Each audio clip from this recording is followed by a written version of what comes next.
Silver wedding, उसके बारे में समझा रही हूँ। तो सबसे पहले जिस पुस्तक का नाम है वितान, वितान का अर्थ क्या होता है? वितान का अर्थ है खिड़की। तो बुक का नाम है तो उसके बारे में पता भी होना चाहिए ना, क्या अर्थ है वितान का? मतलब खिड़की। और सिल्वर वेडिंग, अब सिल्वर वेडिंग इसका क्या अर्थ हुआ? यानी किसी की शादी की जब 25वीं सालगिरह होती है, यानी उनकी मैरिज को 25 ईयर्स हो जाते हैं, तब जो है उसे सिल्वर वेडिंग कहा जाता है।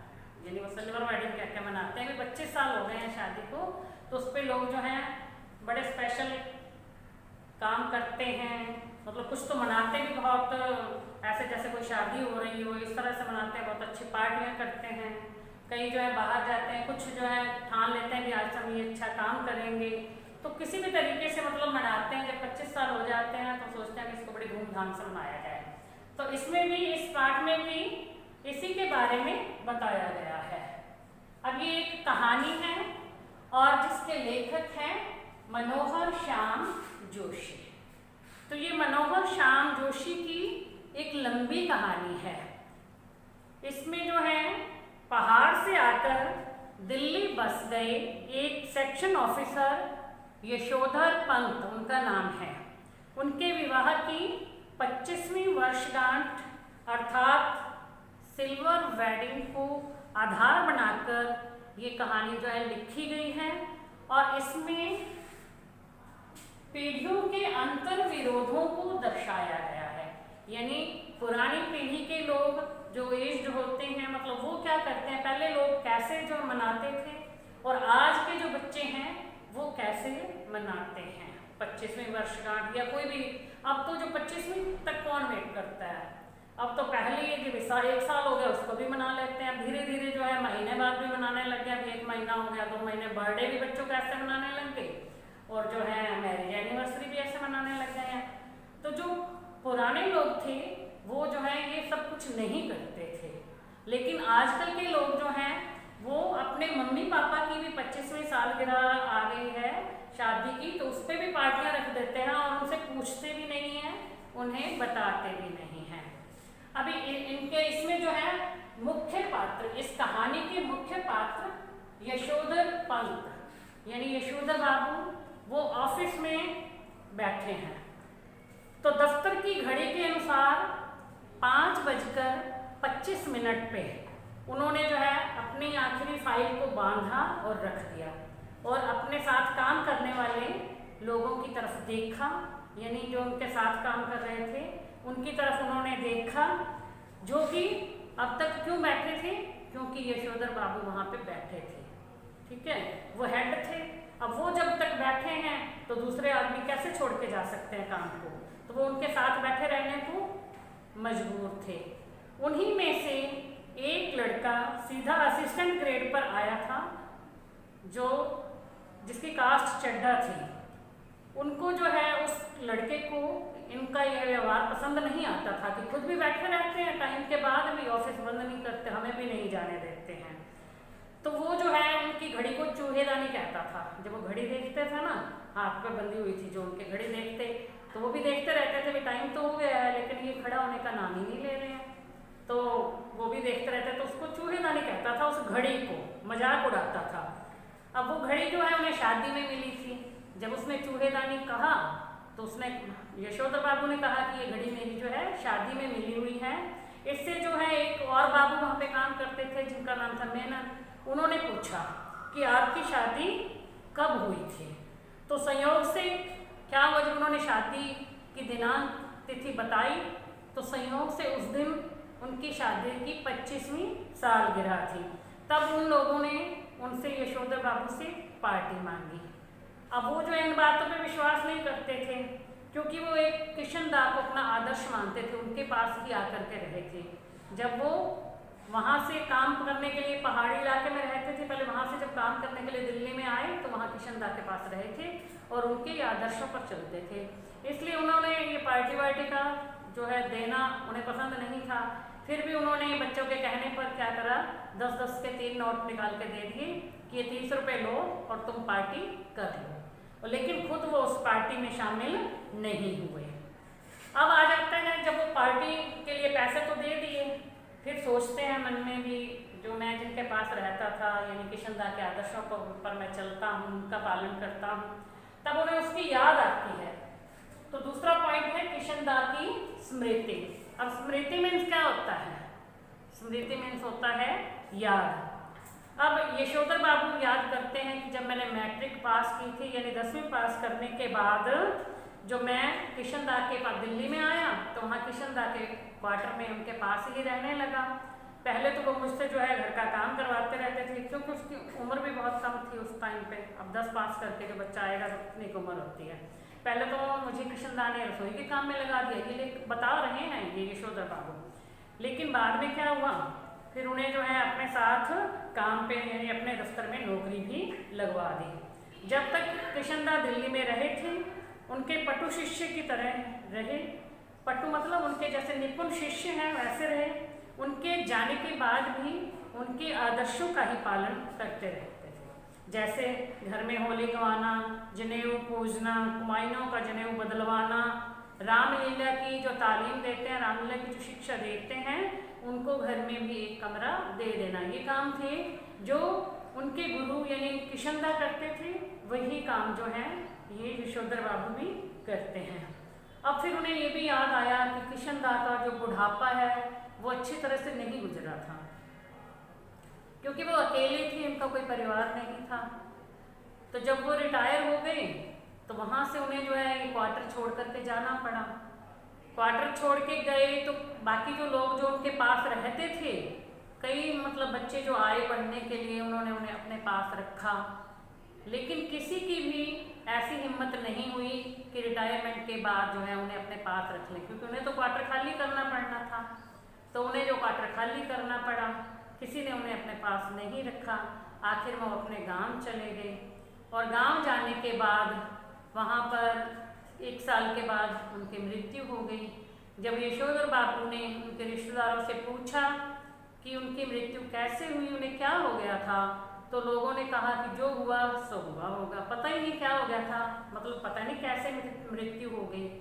तो यही कहा जाता है। फिर वहाँ पे गांव के लोग ये कहने लगे कि जब व्यक्ति अकेला होता है, उसके बच्चे नहीं होते हैं, पत्नी नहीं होती, तो अकेले व्यक्ति के तो जो हुआ सो हुआ होगा, ऐसे ही मृत्यु हो जाती है, अभी पता ही नहीं क्या हुआ, कैसे मृत्यु हुई। तो इसलिए कहते हैं कि बुढ़ापे में परिवार का होना भी जरूरी है। तो परिवार के साथ ही रहना चाहिए बुजुर्गों को, तभी जो है समय आसानी से बीत जाता है, उनका अच्छी तरह से बीत जाता है बच्चों के बीच में रहते हुए। तो इसलिए जो है परिवार का होना भी जरूरी है। अब जो आगे अगला पॉइंट आता है, यशोधर बाबू का पारिवारिक जीवन। अब उनके परिवार में कौन कौन लोग थे और उनका जो है पारिवारिक जीवन कैसा था। यशोधर बाबू के 3 पुत्र थे और 1 पुत्री थी, यानी 3 बेटे और 1 बेटी। और बड़ा लड़का जो था वो 1500 रुपये की नौकरी लग गया था, एक विज्ञापन कंपनी में काम करने लगा था और 1500 रुपये से सैलरी मिलती थी।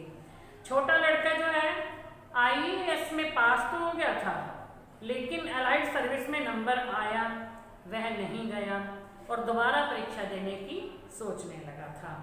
बेटी जो है वो डॉक्टर बनना चाहती थी, इसलिए उच्चतम शिक्षा के लिए अमेरिका जाना चाहती थी। बेटों ने घर में फ्रिज, टीवी आदि सभी वस्तुएं जो थी वो ले ली थी और पिता की सलाह के बिना ही इकट्ठी कर ली थी। उनके पिता तो ये चाहते नहीं थे कि जो वो भी ऐसा करें, उन्होंने ऐसे ले ली थी। तो लेकिन पिता ने क्या किया कि इसे जो नई जनरेशन मान करके स्वीकार कर लिया। नेक्स्ट पॉइंट है यशोधर बाबू के पत्नी और बच्चों से मतभेद। मतलब उनमें आपस में मतभेद यानी कुछ ना कुछ मनमुटाव सा चलता ही रहता था, क्योंकि बच्चे पढ़े लिखे थे। अब जो है वो नई पीढ़ी के लोग जो है वो क्या मानते हैं, बात सुनते भी नहीं है बड़ों की। और उनकी जो पत्नी थी यशोधर बाबू की, वो भी अपने बच्चों से बहुत प्रेम करती थी, तो उन्हीं के साथ जैसा वो कहते थे वैसा ही करती थी। और एक वो इसलिए भी करती थी ऐसा सब, क्योंकि जब वो यहाँ दिल्ली में आ करके रहे थे तो उनकी मतलब यशोधर बाबू की ताऊ जी, ताई जी और उनके बच्चे, बेटे और बहुएं, वो सब इकट्ठे आकर के यहाँ रहे थे। तब उन्हें जो है उनकी ताई जी हमेशा कुछ ना कुछ बोलती रहती थी, घर का काम करवाती रहती थी, तो वो खुल के जो है जी नहीं पा रही थी। और जो है उनकी जेठानियों को, यानी जो ताऊ जी की बहुएं थी, उनको जो है ज़्यादा मान सम्मान दिया जाता था उनकी अपेक्षा। तो इसलिए जो वो है, अब उनको समय मिला था अकेले रहने का, अपने बच्चों के साथ रहने का, तो वो सब कुछ करना चाहती थी जो पहले नहीं कर पाई थी। तो इसलिए जो है उनमें आपस में मतभेद सा रहता था। अब धर्म, कर्म, कुल, परंपरा को ढोंग ढकोसला कह करके उनकी पत्नी जो थी बड़ी आधुनिकताओं सा आचरण करती थी कि मैं बहुत ही आधुनिक स्त्री हूँ, वैसा आचरण करती थी।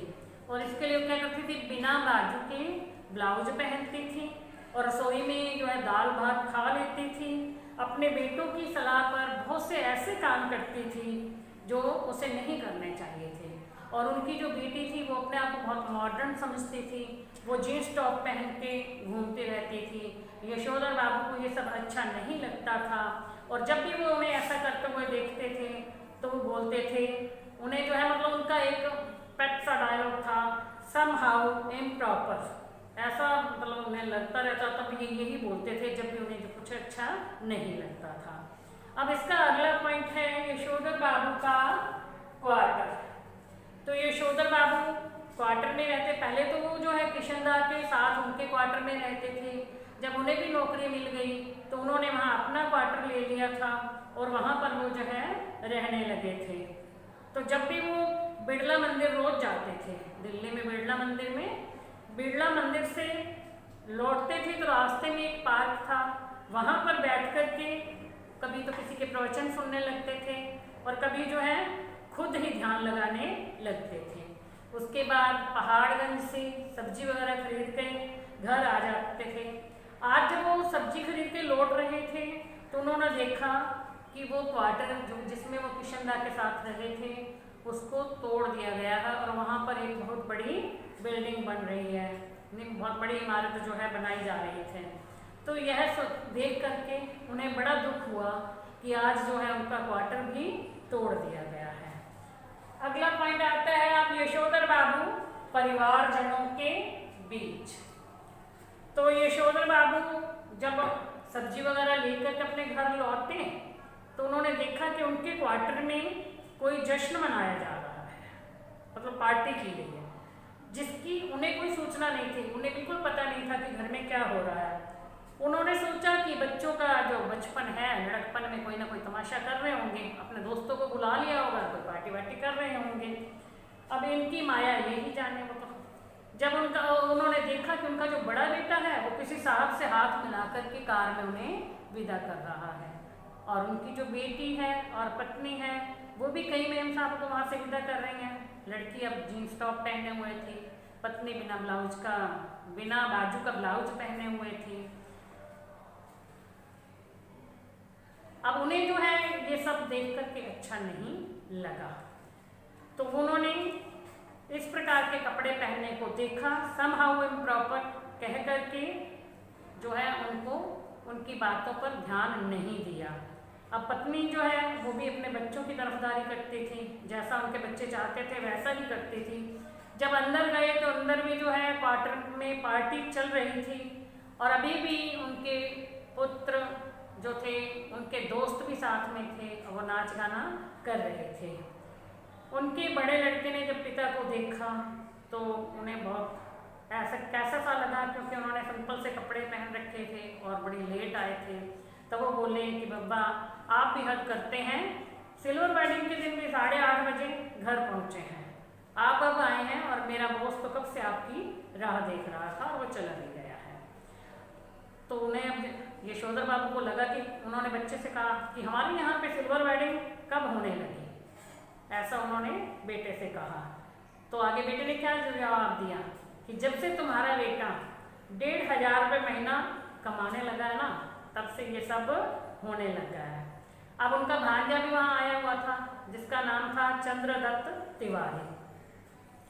अब गिरीश बाबू उनकी पत्नी के चचेरे भाई, तब उन्होंने कहा कि मुझे ना सुबह सुबह याद आया कि आज आपकी शादी की 25वीं सालगिरह है। तो मैंने जो आपके दफ्तर में फ़ोन किया, लेकिन वहाँ पे फ़ोन ख़राब था, तो मैंने फिर घर पे फ़ोन किया। तब जो है उनके बेटे का नाम लेके कहता है कि भूषण ने कहा शाम को आ जाना, हम पार्टी करेंगे। तो मैं अपने बॉस को भी इस बहाने बुला लूँगा। तो अब इसलिए जो मैं यहाँ पे आ गया हूँ इस पार्टी में शामिल होने के लिए। यशोधर बाबू की सिल्वर वेडिंग का आयोजन। अब भूषण ने अपने मित्रों सहभागियों से यशोधर बाबू का परिचय करवाना शुरू किया। यानी जब वो अंदर गए तो उनके जो मित्र बैठे थे या जो अन्य लोग बैठे थे उन सबसे अपने पिता का परिचय करवाया।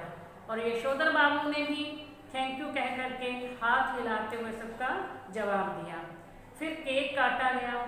उन्होंने मना भी किया भी नहीं, ऐसा नहीं होना चाहिए, मैं नहीं काटूंगा, लेकिन फिर भी जो है ज़बरदस्ती करके उनसे केक कटवाया गया। उन्होंने अपनी पत्नी के साथ मिलकर के केक काटा। सबने केक खाया, लेकिन यशोधर बाबू ने केक नहीं खाया। उन्होंने कहा कि इसमें अंडा होता है, और बहुत जोर दिया लोगों ने, लेकिन नहीं खाया। और उन्होंने लड्डू भी नहीं खाए और संध्या वंदन करने के लिए चले गए। इस प्रकार सिल्वर वेडिंग की पार्टी तो आयोजित हुई, लेकिन यशोधर बाबू ने उसमें अधूरे मन से भाग लिया, क्योंकि वो अपने किशनदा के आदर्शों को मानते थे, उन्हीं के अनुसार चलते थे, उन्हें ये सब कुछ करना अच्छा नहीं लगता था। अब पार्टी का समापन। संध्या समाप्त करके, यानी यशोधर बाबू जो थे संध्या के समय में जैसे आरती वारती लोग करते हैं ना, भगवान की पूजा करते हैं, तो वो वहाँ पे संध्या वंदन समाप्त करके कमरे में आ गए जहाँ सभी रिश्तेदार बैठे हुए थे। तब उन्होंने जो है लाल रंग का गमछा पहना हुआ था। बेटी ने उन्हें कहा कि ये क्या कर रखा है, आप ऐसा क्या पहन के आए हुए हो। मना करते कर फिर उन्होंने उस बेटी ने जो है उन्हें कुर्ता पजामा उठा करके दिया, जो कि उसके लिए गिफ्ट लाया गया था। उन्होंने गाउन उठा करके दिया, कुछ गिफ्ट वहाँ पे रखे हुए थे लोगों ने दिए थे। फिर बेटी ने उन्हें जो है गाउन दिया, वो गाउन पहन कर के बाहर आए, उन्हें फिर अच्छा लगा। अब इस गाउन को पहनकर उनके अंगों में किशनदा उतर आए थे, यानी उन्हें किशनदा की बहुत याद आ गई थी, जिनकी मृत्यु जो हुआ होगा से हुई थी। तो उस टाइम पे वो उन्हें बहुत याद कर रहे थे। तो इस तरह से अब सिल्वर वेडिंग जो कहानी है ये आप बच्चों को समझ में आ गई होगी। तो इसके जो प्रश्न उत्तर हैं वो मैं आपको नेक्स्ट वीडियो में समझाऊंगी। Thank you.